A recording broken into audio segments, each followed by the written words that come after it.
Alors, dans cette vidéo, nous allons voir un exercice très classique sur les diodes. Il s'agit d'un exercice relativement simple, mais qu'il est important de bien savoir maîtriser pour comprendre le fonctionnement des diodes et pour après, par la suite, faire des exercices plus compliqués sur les diodes, comme on le verra dans d'autres vidéos. Donc ici, on a un générateur de tension continue E de 5 volts, qui est relié ici à 3 résistances, avec une diode qui est traversée par un courant I. La résistance, enfin les trois résistances valent toutes les trois 10 ohms, et on nous demande tout simplement de déterminer I, c'est-à-dire la tension qui traverse la diode. Enfin le courant, pardon, qui traverse la diode. Alors pour cela, il faut d'abord rappeler le principe de fonctionnement de la diode.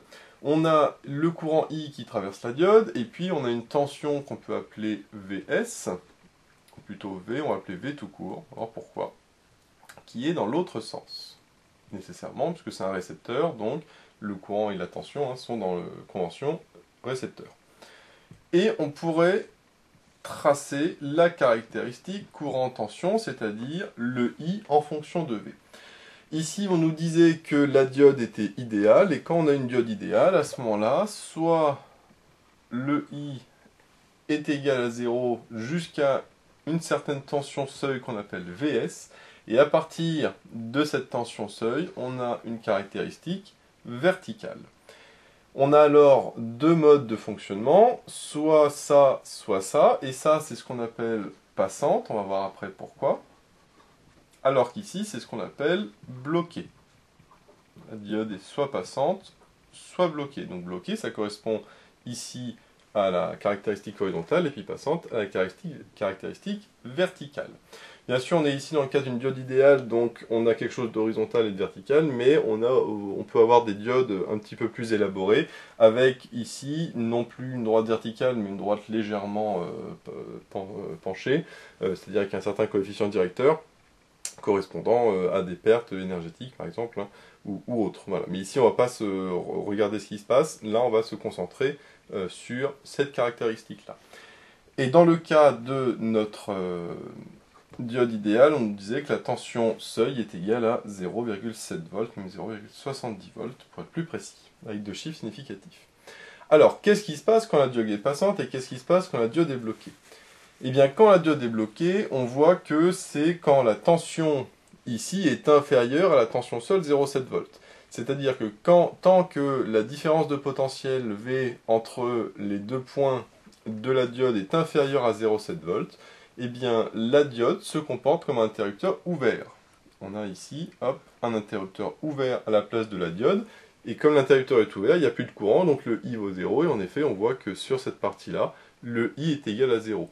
Et dès que le V, la tension atteint 0,7 volts, à ce moment-là, le I est positif, et donc cette fois-ci, on ne sera plus dans le cas d'un interrupteur fermé, ouvert, mais dans le cas d'un interrupteur fermé, alors c'est pas vraiment un interrupteur fermé, parce que si c'est un interrupteur fermé, la tension serait égale à 0, parce qu'on sait que la tension aux bandes d'un fil est égale à 0. Là, on voit que la tension, elle est constante et elle vaut 0,7 volts. Donc c'est comme si on mettait l'équivalent d'un générateur de tension de 0,7 volts. Alors bien sûr, c'est pas un générateur, hein, c'est juste qu'il y a une tension constante qui correspond à 0,70 volts. Je dis, voilà, c'est comme si on mettait un générateur. Mais bien sûr, c'est un récepteur, mais c'est l'équivalent. Donc on le voit, soit c'est passant, soit c'est bloqué, c'est-à-dire soit c'est un interrupteur ouvert, soit c'est équivalent à une tension constante. Alors maintenant, comment savoir justement dans quel cas, ici, est-ce qu'on est dans le cas passant ou est-ce qu'on est dans le cas bloqué? Forcément, on est dans un seul des deux cas, dans le sens où la tension ici du générateur étant constante et j'ai que des résistances, donc il n'y a rien qui dépend du temps. Si j'avais un condensateur, une bobine, etc., là oui, je sais que la relation entre le U et le I dépend du temps, mais ici, comme le E est constant, et que je n'ai que des résistances dont la caractéristique indépendante du temps est pareille pour la diode, eh bien normalement rien ne va dépendre du temps, donc je serai en régime permanent, et donc je suis soit régime bloquant, soit régime passant. La diode est soit bloquée, soit passante. Alors comment faire pour déterminer dans quel cas on est? Eh bien on va tout simplement faire une hypothèse, on va supposer qu'elle est passante, on va faire les calculs, et après on va vérifier l'hypothèse.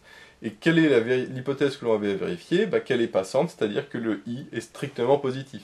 Parce que ce qui différencie la diode passante de la diode bloquée, c'est que le I est égal ici à 0, alors que là, le I est strictement positif. Donc, ce que je vais faire, c'est supposer qu'elle est passante. et donc que le V est égal à Vs, c'est-à-dire 0,70 volts. Je vais calculer le I dans ce cas-là, et à ce moment-là, je vais vérifier que le I est bien positif. Si le I est positif, ça veut dire que l'hypothèse de départ était bonne. Par contre, si le I est négatif, ça veut dire que l'hypothèse de départ était fausse, parce que c'est pas possible que ce soit négatif, et donc ça veut dire que mon hypothèse qu'elle est passante est fausse, donc ça veut dire qu'elle sera bloquée. Donc voilà un petit peu l'idée générale, hein, c'est toujours le même type de raisonnement pour les diodes. On suppose qu'elle est passante, on fait les calculs, et on vérifie a posteriori que l'hypothèse était bonne, c'est-à-dire que le courant est bien positif. Donc si on suppose qu'elle est passante, et donc on a Vs, enfin V qui est égal à Vs, du coup, 0,70 volts, et le I qui normalement est positif. Ce qu'on va faire, c'est appliquer la loi des mailles, éventuellement la loi des nœuds, et puis trouver avec cette loi des mailles et cette loi des nœuds l'expression de I, et vérifier que c'est bien positif. Donc ce qu'on va faire, c'est donner des noms aux différentes tensions. Donc ici, on va appeler ça, par exemple, cette tension U1, avec ici le courant I1. Ça, on va dire que c'est la tension U2, et donc parcourue par un courant I2. Je le mets comme ça, mais bien sûr, je peux très bien prendre dans l'autre sens, hein, le I2 vers le haut et le U2 vers le bas. Après, ici, c'est mieux de le prendre comme ça c'est dans le même sens le U2 que le U1. Et puis ici, je vais avoir une tension que je vais appeler U3, avec le courant I, qui lui, par contre, je vais l'appeler I3, hein, je vais le laisser I, et qui est bien dans le sens inverse de U3, puisque je suis en convention récepteur. Bien sûr, à chaque fois, pour U et I, je les mets dans le sens inverse, puisque ce sont des résistances, donc des récepteurs. Donc qu'est-ce qui se passe si j'applique la loi des mailles? Alors déjà, dans quelle maille je vais l'appliquer? Parce que j'ai 3 mailles, j'ai la maille de gauche, j'ai la maille de droite, et j'ai la maille totale.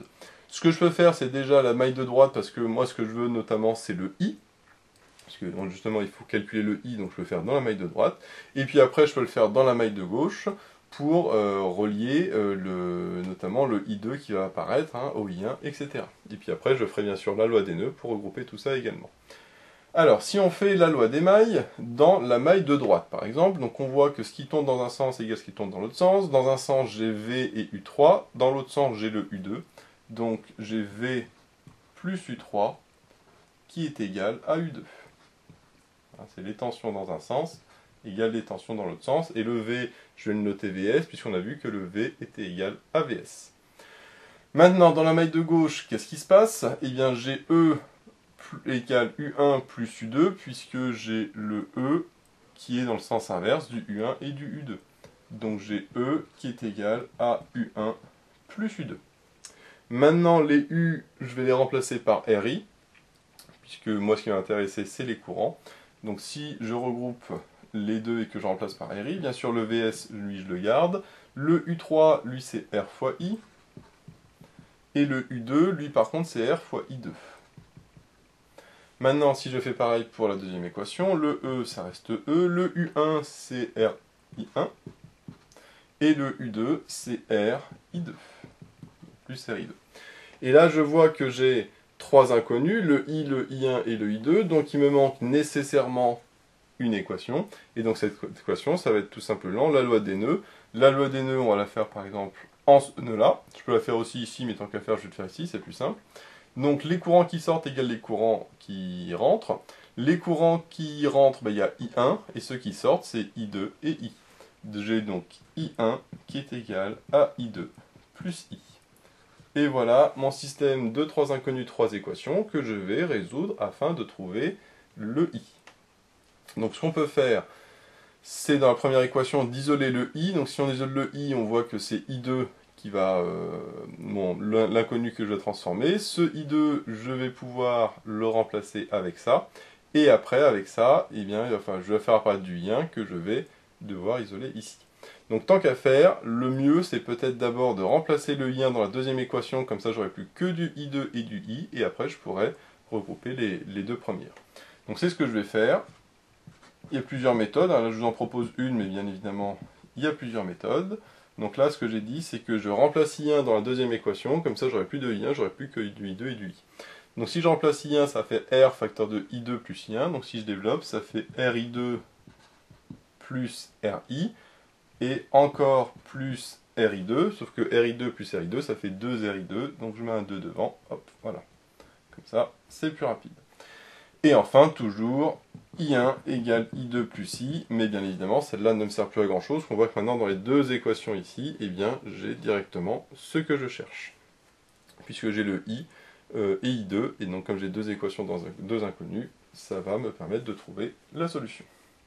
Alors là, ce qu'on va pouvoir faire, c'est par exemple isoler le I2 qui est ici, ou alors tout multiplier par 2 pour faire apparaître le 2RI2. Donc là, le mieux, c'est peut-être justement de tout multiplier par 2 pour ne pas avoir à faire apparaître deux fractions. Donc je vais multiplier toute la première équation par 2. Ça me fait 2VS plus 2RI égale 2RI2.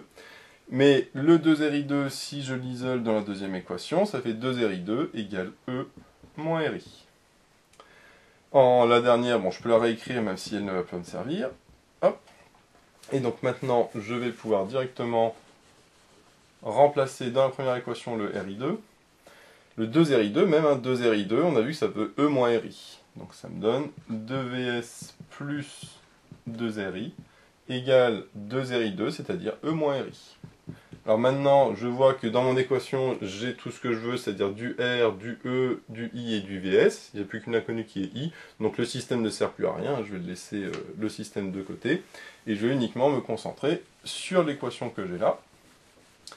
Et donc l'équation que j'ai là, comme moi je veux isoler le I, je vois que le RI, je dois le passer à gauche, donc 2RI plus RI, ça fait 3RI. Et là, j'ai E moins 2VS que je passe de l'autre côté. Et donc il me suffit de diviser par 3R, ça me donne I égale E moins 2VS divisé par 3R. Donc voilà l'expression que je trouve pour mon I. Maintenant, il faut que je fasse l'application numérique, parce que moi j'avais dit que il faut toujours vérifier que l'hypothèse de départ était bonne, c'est-à-dire que la diode est passante, et donc que le I est strictement positif. Donc on va remplacer par les différentes valeurs. Le E, il vaut 5. Le VS, on a vu que tout à l'heure c'était 0,7, donc x2 ça fait 1,4. Avec deux chiffres significatifs, c'est toujours bon. Et 3R, ça fait 3 x 10, ça fait 30. Donc 5 moins 1,4, ça me donne 3,6. Donc 3,6 sur 3 x 10. 3,6 sur 3, ça fait 1,2. 1,2 que je divise par 10, ça fait 0,12. Ça fait donc I égale 0,12 et en ampères, puisque ici tout est selon les bonnes en volts, en ohms, etc. Donc les unités de base. J'ai donc un I qui vaut 0,12 volts et qui est donc strictement positif, ce qui veut dire que l'hypothèse de départ était bonne, la diode est bien passante. J'en déduis donc que mon hypothèse était la bonne, et donc que le I est bien égal à 0,12 volts, ampères. Pardon. Par contre, si j'avais trouvé I qui est égal à moins 0,12 ampères, à ce moment-là, j'aurais quelque chose de négatif, et donc mon hypothèse de départ était fausse. L'hypothèse de départ que la diode est passante est fausse, ça veut dire que la diode est bloquée. Et quand la diode est bloquée, à ce moment-là, on sait que le I est égal à 0 ampères. Donc attention, si bien sûr je trouve une conclusion qui est fausse, c'est-à-dire si mon hypothèse de départ n'est pas vérifiée, je ne prends pas le I que j'ai trouvé là. Hein. Le vrai I ne vaudra pas moins 0,12 ampères, il vaudra 0. Parce qu'il faut revenir au départ où on a dit que la diode était passante, ce qui est faux, donc la diode est bloquée, et quand la diode est bloquée, le I vaut 0, et non pas moins 0,12 ampères. Bon, ici, on n'a pas le problème parce que l'hypothèse est bien vérifiée, mais attention, si l'hypothèse n'est pas vérifiée, il faut repartir du début. On ne garde pas la valeur de I qu'on a calculée. Donc voilà ce que l'on trouve finalement pour la valeur de I, et donc on a bien résolu l'exercice. Alors ce qu'on peut faire comme petite remarque aussi, c'est que l'expression qu'on a finalement de I, c'est E moins 2VS sur 3R. Donc on voit que la valeur de R n'a aucune influence, puisque que R soit très grand ou très petit, bien ici sera toujours positif. Par contre, au niveau du E moins 2VS, là ça peut être négatif éventuellement si E est plus petit que 2VS. Si j'avais par exemple E qui est égal à 1 volt, ben là j'avais 1 moins 1,4, j'aurais eu quelque chose de négatif. Et donc mon I était négatif, donc ma diode n'aurait pas été passante. Donc on voit que ici c'est la valeur de E qui a son importance par rapport au VS. Alors ici avec un 2 du fait du montage et des résistances, bien sûr, mais si avec un autre montage ça peut être différent. Et ce qu'on voit aussi, c'est que, ce qu'on a dit, c'est si E est supérieur à 2VS, à ce moment-là c'est passant. Par contre, si E est inférieur à 2VS, à ce moment-là, eh bien, la diode sera bloquante. Donc là, dans le cas d'un générateur de tension continue comme ici, pas de problème, puisque le E est constant. Par contre, si on avait un générateur de tension alternative, donc par exemple quelque chose comme ça, hein, une sinusoïde, et que, imaginons que ici on ait le E max qui valait, je dis n'importe quoi, hein, le 5 volts, hein, comme ici, à ce moment-là, 2Vs, on sait que c'est 1,4, donc il aurait fallu que je mette ici le 1,4, et ça aurait été la limite entre le passant et le bloquant. Parce que ce qu'on a vu, c'est que si E est supérieur à 2Vs, c'est passant, par contre en dessous c'est bloquant. Donc ça veut dire que quand je suis au-dessus des pointillés, donc sur cette partie-là, sur cette partie-là ou cette partie-là, eh bien ma diode est passante. Par contre, quand je vais passer en dessous, ma diode sera bloquante. C'est-à-dire que la diode sera alternativement passante, bloquante, passante, bloquante, passante, bloquante, etc. etc. Et à ce moment-là, le I, il vaudra alternativement 0,12 ampères jusqu'à arriver à 0, et puis après il passera à 0. Parce que bien sûr, là, si le E varie, le I va varier, jusqu'à ce que le E vaille 1,4, donc ici ça donnera 0, et puis par contre, entre les passages positifs, eh bien, le I vaudra 0, puisque la diode sera bloquée. Donc ça, c'est le calcul de base qu'on fait sur les diodes. Ici, on avait un montage très simple, mais bien évidemment, si on a des montages plus compliqués, à ce moment-là, eh bien, il faudrait éventuellement faire le même raisonnement, mais éventuellement des transformations ou autres, qui permettront de trouver à chaque fois l'état de la diode. Donc voilà, j'espère que cette vidéo vous sera utile. N'hésitez pas à vous abonner pour être au courant des nouvelles vidéos qui sortiront. J'ai mis le lien dans la description vers l'énoncé de l'exercice, ainsi que vers d'autres exercices sur les diodes. J'ai également mis le lien vers la page Tipeee où vous pouvez soutenir Méthode Physique. Et moi je vous dis à bientôt pour de nouvelles vidéos.